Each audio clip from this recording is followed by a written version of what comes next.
In the autumn of 1887, a young woman named Dessa Crane paid $3.40 for a property no one in Harlan County, Colorado had wanted for 11 years. The auctioneer called it a cabin on Breckett Pass. He was generous with the word cabin. What Dessa saw when she rode up to the lot line 3 days later was a log structure so thoroughly surrendered to the altitude that its ridgeline had bowed inward under the weight of a decade of winters, and the door, still latched as someone had left it in the autumn of 1876, had swollen into its frame so completely that it was now less a door than a seam in the wall. The chinking between the logs had mortared itself into ice-fused clay. The single window on the south face was intact. That was the first thing she noticed. Glass unbroken after 11 years on the pass. $3.40. The men who had gathered at the Harlan County Land Office for the auction had laughed openly at her bid. One of them, a freighter named Alton Price, told her she had paid 30 cents too much. Another said the structure would not survive another winter. A third did not say anything at all, only shook his head and turned back to the table where the next lot was being announced. A town parcel near the Assay Road that went for $42 and generated no laughter whatsoever. She paid no attention to any of them. She had ridden up here 6 days earlier, in the last warm week before the first snowfall, and she had stood at the door that was no longer a door, and she had pressed her palm flat to the wood, and she had understood immediately what the wood was telling her. Her father had been a timber assessor for the Colorado Central Railroad for 19 years, before the consumption took him in the spring of 1885. Ephraim Crane had taught his daughter to read wood the way other men taught their sons to read a surveyor's plat, by feel and grain and the slow testimony of the cells. He had carried a short-handled bark probe in his coat pocket for as long as Dessa could remember, and on their Sunday walks through the lodgepole stands above their house in Fairplay, he had stopped at every fifth or sixth tree and pressed the probe's tip into the bark and told her what he felt. "Sound heartwood pushes back," he said. "The cell walls are intact. They hold their formation, they resist. Rot gives way, soft and without argument, and it smells of iron and wet clay when it does. Anything in between, you think carefully before you build your weight on it. You never assume. You ask the wood directly, with your hands, and you listen to what it says." The door on Breckett Pass pushed back. The ridgeline bough she had noticed from the road was old, she thought, perhaps from the second or third winter after abandonment, when the weight of snow had nothing left to argue against but the logs themselves. But the logs were the argument. She had assessed them all in the time she stood there on her first visit, running her hands over every accessible surface, pressing the probe into 3 places on the south wall and 2 on the north corner, and once on her knees in the frozen grass along the sill plate near the foundation rocks. Sound, all of it. The corners were tight, the dovetail joints having been cut with real craft, and the sill plates showed no give whatsoever. The wood dense and cold, and holding its own weight with no interest in outside opinion. The cabin was not dying. It had simply been sealed and left and forgotten about by everyone, except whatever remained inside it. What remained inside it was the question that had brought her back with the deed in her coat pocket and a mule named Pharaoh loaded with tools. If you have ever stood at the door of a thing locked shut for a decade, knowing that whatever was left inside has been holding its breath in the cold ever since, you understand what Dessa Crane felt that October morning. There is a particular kind of patience required of a person who will not pry and force, but who will instead find the way the thing wants to open. Her father had taught her that too. The worst assessors, he had said, were the ones who arrived already knowing what they expected to find. They stopped looking the moment the first thing confirmed their expectation, and then they reported a partial truth as a whole one, and eventually some piece of work built on that partial truth gave way in the night, and people were sorry. She did not use a pry bar on the door.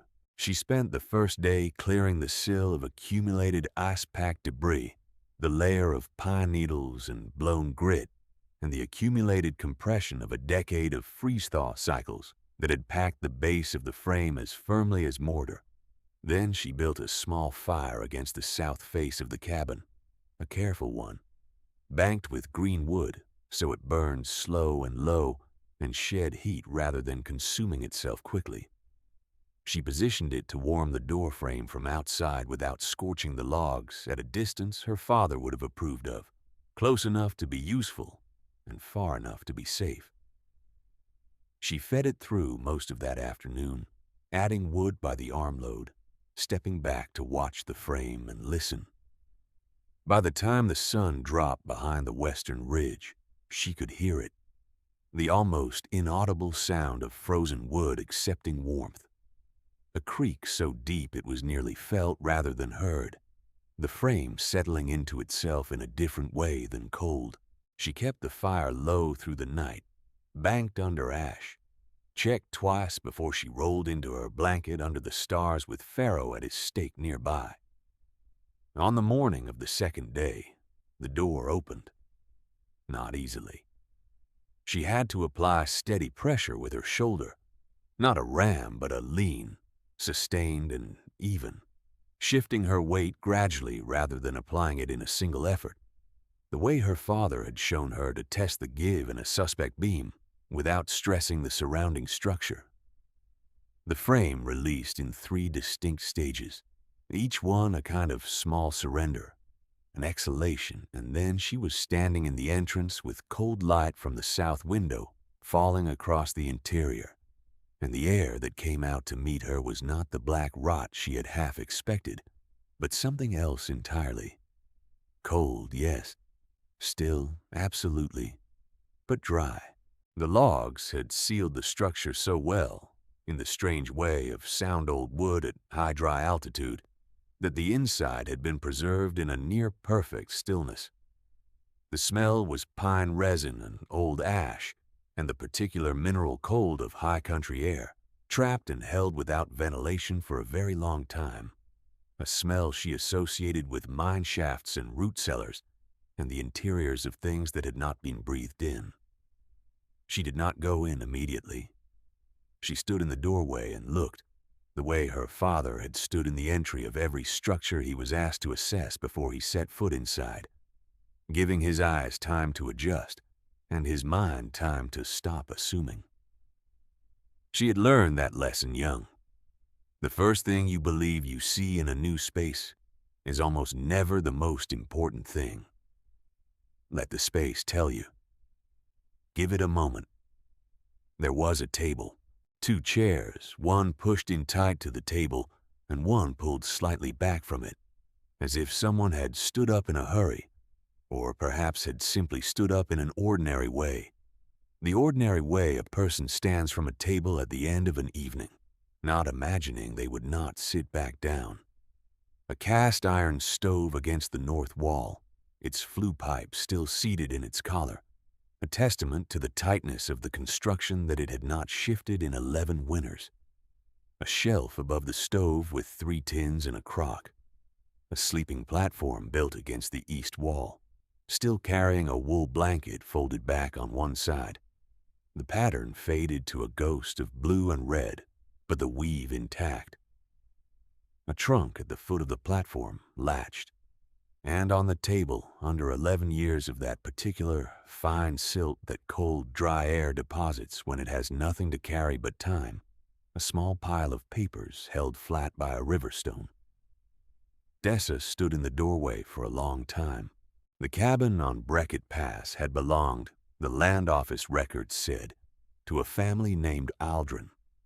The deed had changed hands in 1876 as part of a larger transaction, the records for which were held in a deed book that the county recorder, a thin and careful man named Howell, had shown her without comment when she had come to register her own purchase. She had spent an hour at Howell's counter working through the deed book for the Breckett Pass corridor, and she had noted everything she found in her own notebook before she left. The Aldrins had held the property since 1869. 2 adults, the population register recorded, Nora and Clement Aldrin, homesteaders listed as resident through the census of 1870 and a supplemental road survey in 1872. After that, no further record in Harlan County, no death records, no removal notice, no forwarding address, no probate filing. They had simply stopped being counted. Dessa had asked Howell what had become of them. He had looked at her over the rim of his spectacles for a moment before he answered. "There was a rumor," he said, his voice carrying the administrative flatness of a man who had learned over a long career not to give rumors more weight than records, even when the records were incomplete.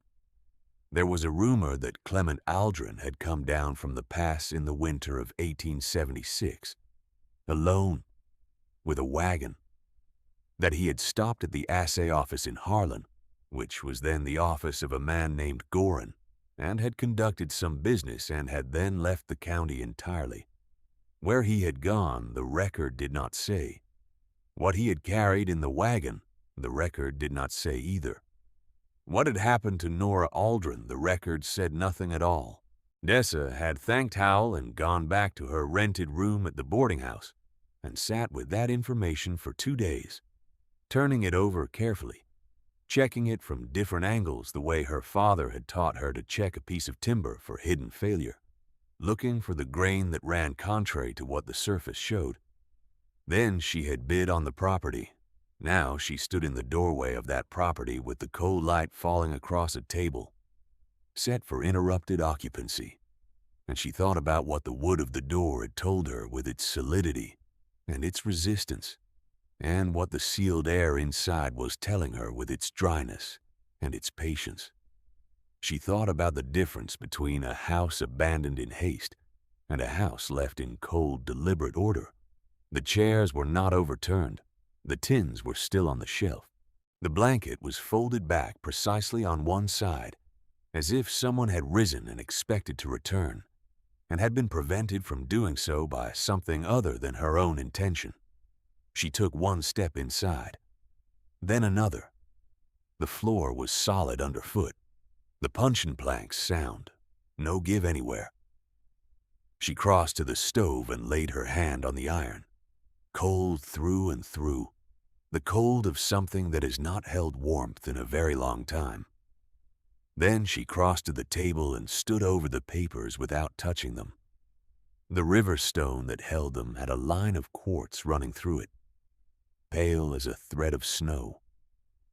She had seen stones like that in the creek beds east of Fairplay, where her father had taken her fishing on the Sunday afternoons when the railroad work was slow.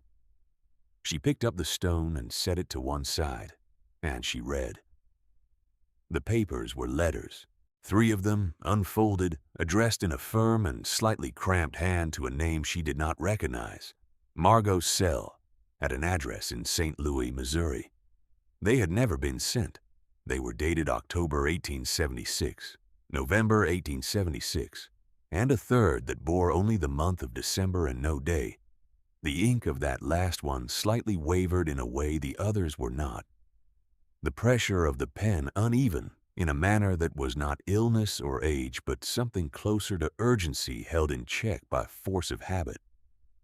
She read them all, slowly, twice through, standing at the table in the cold, dry light. Then she sat down in the chair that was already pulled out, and she sat with her hands in her lap and looked at the window and the white sky above the ridge.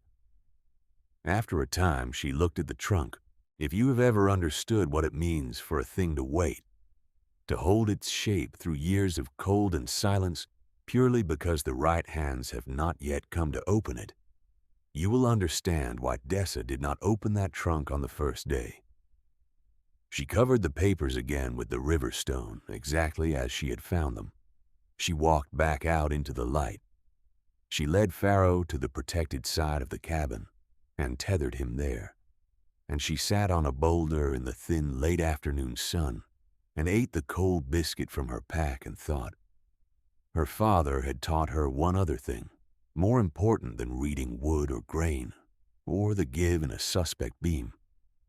He had taught her that the work you do without understanding what you are doing is the work most likely to break the thing you are trying to open. Know what you have before you open it further, he had said. On a morning she remembered with particular clarity, standing over a locked section box that the railroad had sent him to assess after a platform collapse. You cannot unopen a thing once it is open. Take the time you need to know what you are holding, because the next step is not reversible. She needed to know what she was holding.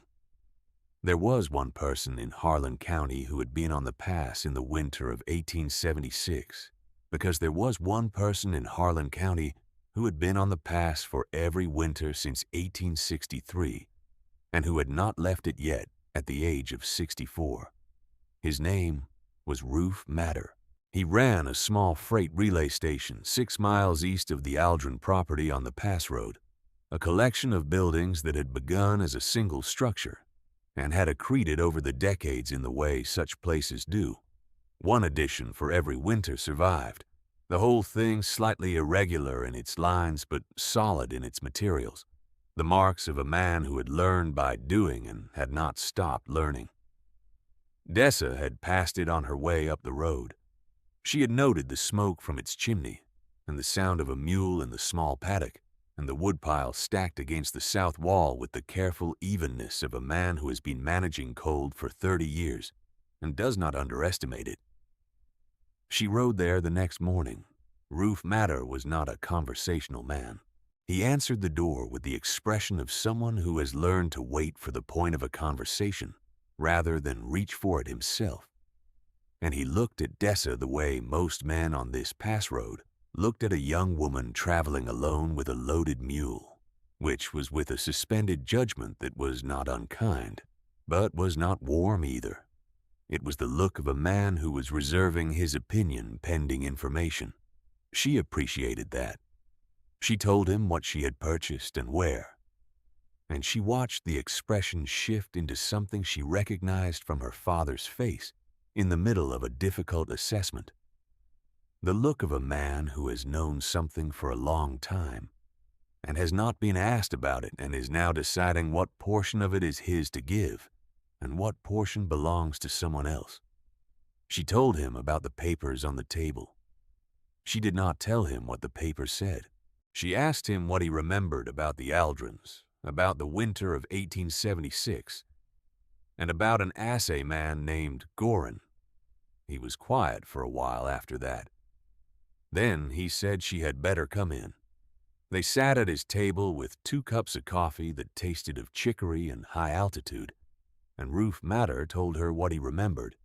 He had known the Aldrins, he said, from their first autumn on the pass. Clement had been a quiet man, not much for company, but reliable at the informal work-sharing that pass road neighbors maintain by long custom.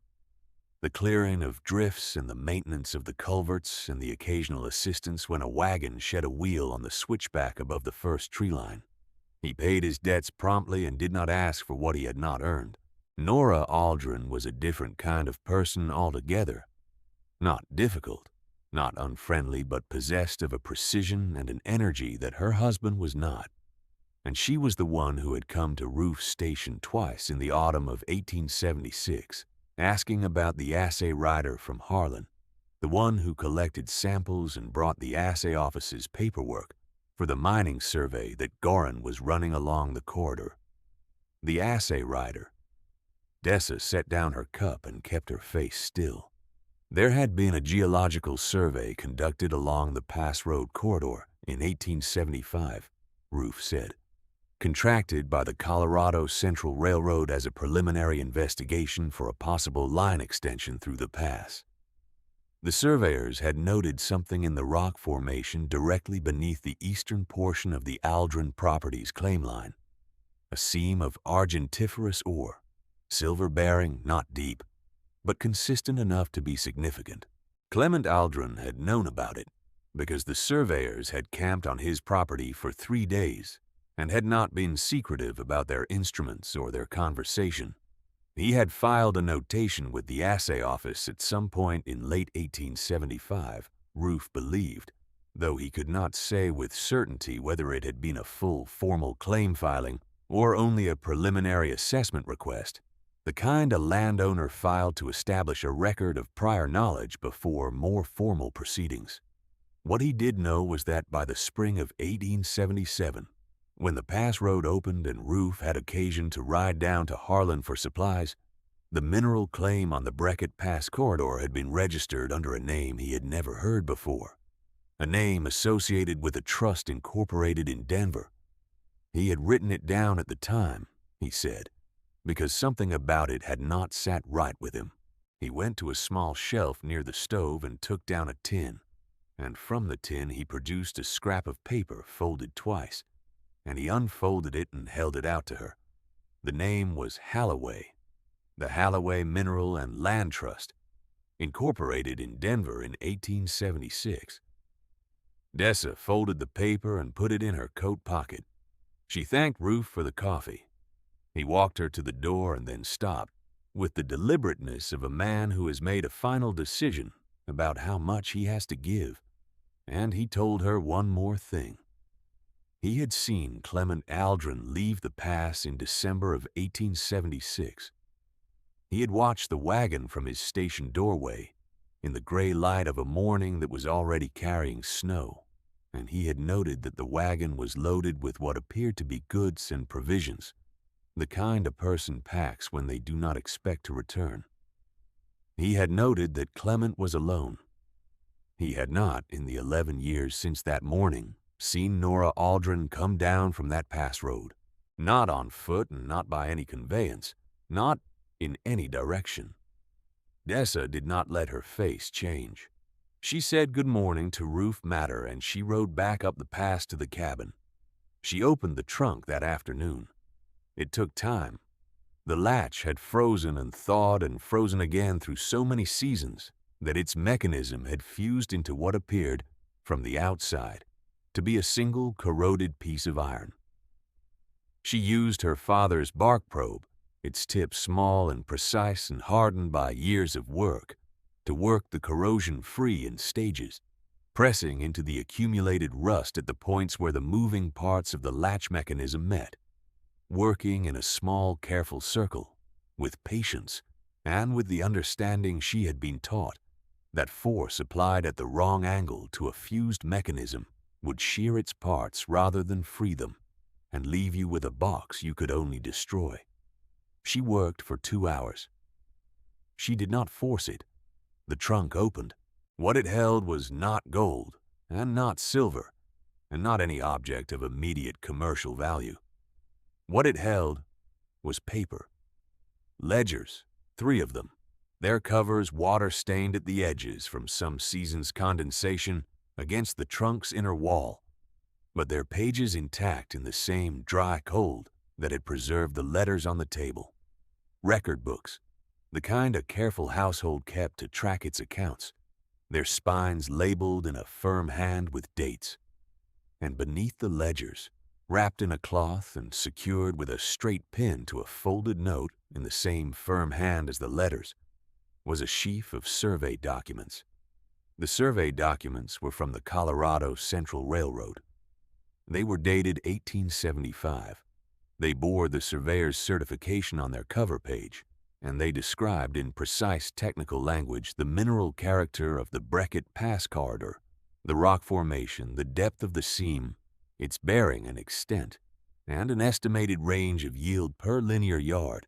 In the margin of the first page, written in ink that had not faded in 11 years of cold, in a hand distinctly different from the survey's own text, was a notation. Gorin, November 14th, 1875. Below it, in the same hand, copy taken without authorization. Dessa sat on the floor of the cabin with the survey document in her hands and read it twice. She looked at Gorin's notation for a long time. Then she opened the first ledger. Nora Aldrin had been a methodical person. The ledger had begun as a household account, the ordinary record of a homesteading family's supplies and expenditures, flour and salt and lamp oil and wire, the kind of record that told you everything and nothing about a life. But at some point in the autumn of 1875, its entries shifted in character. The household items did not disappear, but between them in the same firm hand, entries of a different kind began to appear. Dates and names and amounts, small sums in some cases, the cost of paper and ink and postage to St. Louis, but also descriptions, conversations recorded in abbreviated but legible form, the abbreviated note of someone who writes quickly to capture what she has just heard and intends to return to later, meetings noted with their locations and the names of those present, and copies in Nora Aldrin's own hand of documents she had evidently transcribed from originals she had access to, including portions of 2 letters signed by a name that appeared also in the Halloway Trust Incorporation. Dessa read those transcribed portions twice. The first letter, dated September of 1875, was addressed to Gorin from a man in Denver whose name she did not recognize yet, and it spoke of the corridor survey in the language of anticipation, the kind of anticipatory language that told her the writer already knew what the survey would find before the surveyors had finished. The second letter, from October of that year, was more direct. It described the mechanism by which a mineral claim might be filed in the name of a newly incorporated trust rather than in the name of any individual, thus obscuring the chain of interest, and it asked Gorin to confirm that the survey document would be available for that purpose at the time required.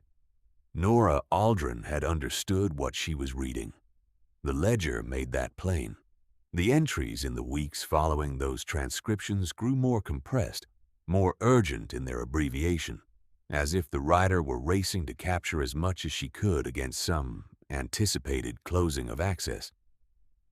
In October of 1876, the entries described a final visit to Harlan, a final attempt to obtain a certified copy of the original survey document from the railroad's district office, and a final letter sent to Margot's cell in St. Louis asking her sister to put the letters she had been receiving before a lawyer of good standing. Nora Aldrin had been gathering evidence. She had known about the assay, about Gorin, about the survey document that had left its rightful holder's possession without authorization. She had been corresponding with her sister, and the ledger described those letters too, their contents summarized in the careful, compressed notation of a woman who kept records the way a courthouse keeps records, not for her own satisfaction but for the use of some future proceeding before an authority that would understand their weight. The ledger's last entry was dated December 9th, 1876. It was 4 lines long. It recorded that Clement had told her he intended to go to Harlan the following week. It recorded that she had asked him to take the survey document and the ledgers with him to the district land office and file them as an official complaint. It recorded his answer in 3 words: he would see.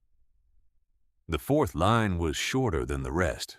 She had written it in the same firm hand, but the pressure of the pen was heavier, as if she had set it down hard at the end. I will keep copies here. If you have ever held proof in your hands that someone careful and thorough had assembled at great cost to herself, proof that was meant to travel to the right authority and that never arrived there, you will understand what Dessa felt sitting on the cold floor of that cabin. It was not grief exactly, though grief was present in it. It was the weight of a particular kind of obligation, the obligation that falls on the person who opens a thing to carry what it holds to where it was meant to go. She could not close it back up. She spent 3 more days at the cabin, not sleeping there, but riding up each morning while the light was good and working through the afternoon until the angle of the sun made the south window useless. She copied the ledger entries into her own notebook in the order Nora had kept them, numbering each entry and noting the date, cross-referencing the survey documents against the descriptions in the letters and the property records she had memorized from Howell's office. She worked at the table in the south window light, sitting in the chair that was already pulled out, and on the second morning she lit the stove for the first time since the cabin had been closed, because her hands were stiffening in the cold, and she could not write with stiff hands. The stove drew well. The flue pipe was clear, and when the iron warmed, the cabin filled for the first time in 11 years with the smell of wood smoke and heat, the smell of a room being used again. On the third day, she went through the second and third ledgers. The second covered the period from early 1876 through the summer of that year, and it documented the gradual clarity of Nora's understanding of what had been done with the survey. She had made contact through Garin's own assistant, who had apparently grown uncomfortable with what he knew, with the process by which the Halloway Trusts Incorporation had been timed to precede the formal filing of the mineral claim by exactly 14 days. Not enough time for the Aldrins to have intervened had they known, which suggested that the timing had not been accidental. The third ledger was shorter.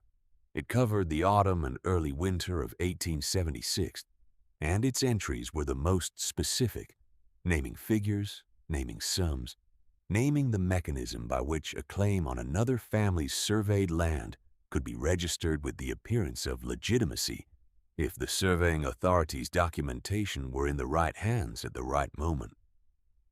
On the last day, she wrapped the originals back in their cloth and pinned the note back in place, exactly as she had found them, and she closed the trunk and shut the cabin door carefully behind her.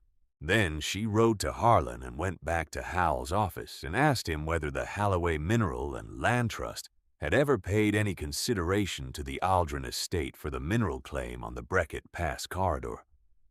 Howell looked at her for a long moment over his spectacles. He said the Aldrin estate had never been probated, to his knowledge, because no death had ever been formally recorded for either of the Aldrins in Harlan County. And without a death record, no petition for probate had been filed, and without a probate proceeding, the estate had no administrator to receive any payment, should one have been offered. She asked him where mineral claim disputes were adjudicated in this district. He told her the Territorial Land Commission in Denver, and he said it with the careful evenness of a man who has just understood something he is not certain he wanted to understand, but who is too honest a record keeper to pretend he has not understood it. She thanked him. She went back to the boarding house and wrote 2 letters. The first was to the Territorial Land Commission in Denver, identifying herself as the current deed holder of the Breckett Pass property and requesting a formal hearing on the mineral claim registered in 1876 under the Halloway Mineral and Land Trust, on the grounds that the claim had been derived from a survey document that bore written evidence of unauthorized acquisition by the assay officer who had facilitated the subsequent registration. The second was to Margot Sell at the St. Louis address she had found in the second unsent letter on the table, and in it she explained who she was, what property she now held, and what she had found inside it. Margot Sell wrote back within the week, in a hand that was small and precise, and trembled slightly at the ends of words, and her letter said that she had not heard from her sister Nora since December of 1876, and had long since resigned herself to not hearing from her again, and that she would come to Denver if a hearing was set, because her sister had been a careful woman, and her work deserved to be placed before someone who could act on it. The Land Commission hearing was set for February of 1888. The winter came down on Breckett Pass hard that year. Dessa rode up to the cabin once more in November, before the road closed to wheeled traffic, and she stood in the doorway again, with the cold light from the south window falling across the table and the river stone. She had taken nothing from the cabin.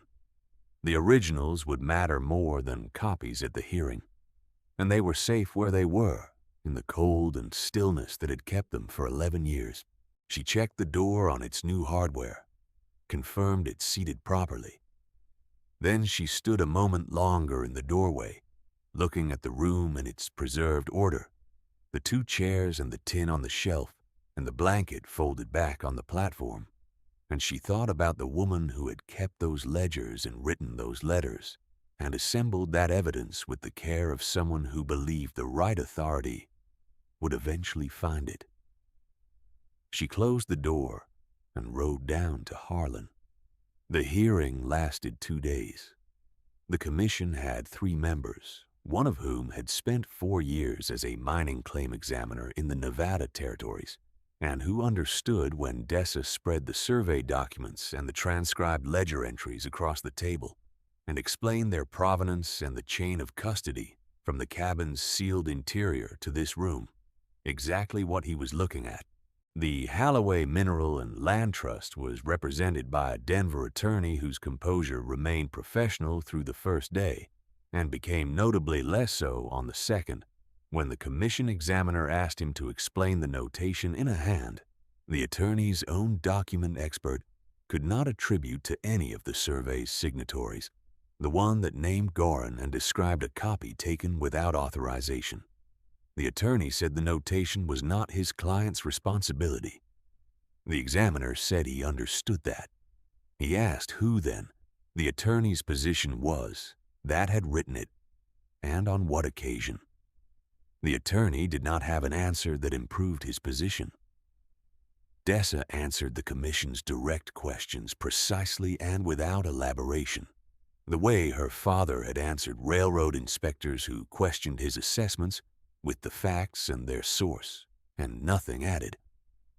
The commission took 1 additional day to deliberate, and then issued its finding.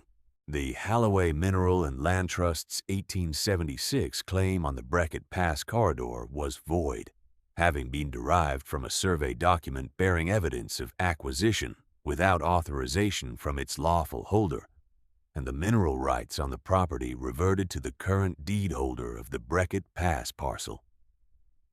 The attorney filed a notice of objection. It was noted and filed. It did not change the finding. Dessa walked out of the Land Commission building in Denver into the February cold and stood for a moment on the stone steps. The sky above the rooftops was the pale, hard blue of a Colorado winter at altitude, the same blue it would be over the pass right now, above the closed cabin with its preserved room and its papers under the riverstone. Margot's cell was standing a few steps below her on the broad stone stair. She was a small woman in her late 60s with her sister's precise handwriting, and now that Dessa saw her face in the winter light, something of the same quality in her expression that Dessa had felt in the cabin's sealed air, a patience maintained through a long cold and now released. She came up the steps and took Dessa's hand in both of hers and held it for a moment. Then she said, in a voice that was quiet and entirely clear, that her sister had been a careful woman. That was all she said. It was sufficient. Dessa returned to Harlan County in March when the pass road opened. She rode up to the cabin on a morning that was still cold, but carrying the first thin edge of spring in the lower air, the snow on the south-facing slopes beginning to pull back from the exposed rock. Pharaoh's breath made small clouds. The door opened on its new hardware without resistance. She took the papers from under the river stone and folded them into her satchel. She lifted the ledgers from the trunk. She carried everything down to Harlan, where she had arranged with Howell to store the originals in the county record vault alongside the commission's finding. For any future proceeding that required them, they would be safe there. They had been safe for 11 years in a room on the pass, kept by the cold, and they would be safe in a stone vault in the valley. Roof Matter stopped her on the road down, standing at his gate as if he had heard her on the pass above and had come out to meet her. She drew Pharaoh to a stop. She told him the commission's finding, the full substance of it, and he listened without expression until she had finished. Then he nodded once, a single deliberate motion that contained, she thought, 11 years of something he had not known how to carry, and had simply been carrying. She rode down the pass road toward Harlan with the satchel against her hip, and the river stone riding in the bottom of the bag, its quartz line steady and cool through the leather. She had taken it from the table when she lifted the papers. It was not a thing of particular value, a common creek stone. But her father had taught her that the thing which kept something else in place was worth noting, and sometimes worth keeping. The cabin was hers now, and she had plans for it.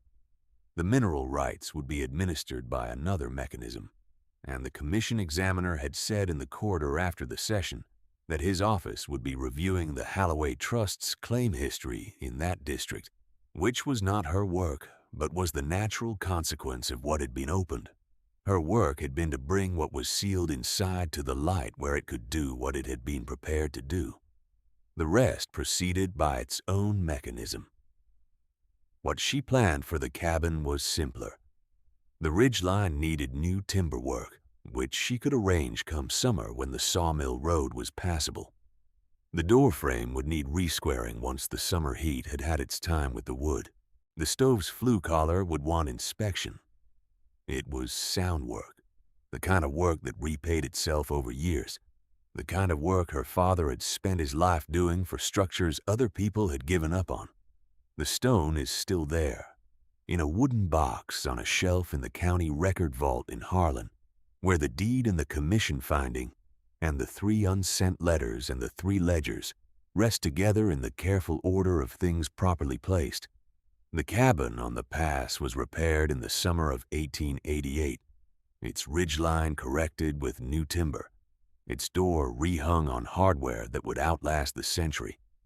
It is recorded in the Harlan County property rolls without distinction, a parcel like any other, held by a woman who paid $3.40 for it at a county auction. The quartz in the stone runs through it like a vein of something held in reserve, pale and patient, the color of winter light on a high country morning. Some things wait a very long time for the right hands to find them. The cold keeps what the cold keeps, until someone who knows how to listen to what a locked room is saying stands at the door and does not force it. If a place preserved something long past its time, something that deserved to be found, leave a word about it in the comments. There are more stories like this one, and this channel will keep bringing them to you.